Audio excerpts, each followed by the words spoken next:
হলো খানকির পোলা শহরের বাচ্চা। ওপেনলি বলতেছি, আমি এখন একটু ওইখানে যাবো, 10 টাকা সময় দেবো। যে মোবাইল নিয়ে আমার মানে মোবাইল ভিডিও নিয়ে একদম আমার নামবো, ও হলো খানকির পোলা শহরের বাচ্চা।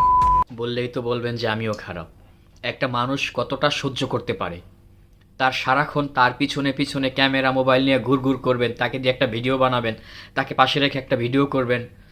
সে বেচারা মানবিক কাজে এখন 64 জেলায় জেলায় ঘুরে বেড়াচ্ছে, মানবিক কাজ করতে নাকছে। এই কাজটাই কয়জন করতে পারে?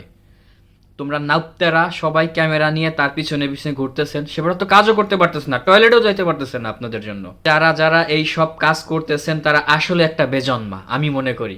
এখন আমার এই ভাষা খারাপ করার জন্য যদি আপনারাও কিছু বলেন, তাহলে আমার কিছু করার নাই, কারণ একটা মানুষ কতটা সহ্য করতে পারবে। বেল্লাল ভাই, আপনার উদ্দেশ্যে করে বলতেছি ভাই, আপনি যে ভাষাটি মুখ দিয়ে বের করেছিলেন এটার জন্য আপনি ক্ষমা চাইবেন। আপনি মানবিক কাজ করতে নাকছেন, আপনাকে আমি স্যালুট জানাই পার্সোনালি। আপনার কন্টেন্টগুলো আমার দেখে খুব ভালো লাগে, কিন্তু আপনার এই কথার ধারা আপনার ফ্যান্স ফলোয়ারও কষ্ট পাইছে, তেমনিভাবে যে বেল্লাল ভাইকে নিয়ে যারা সমালোচনা করতে নাকছেন সেও কষ্ট পাইতেছে। অতএব আপনারা এই সমালোচনা করবেন না, একটা মানুষকে বোঝার চেষ্টা করুন সে কেন বলছে কথাটা, সে কী জন্য বলছে।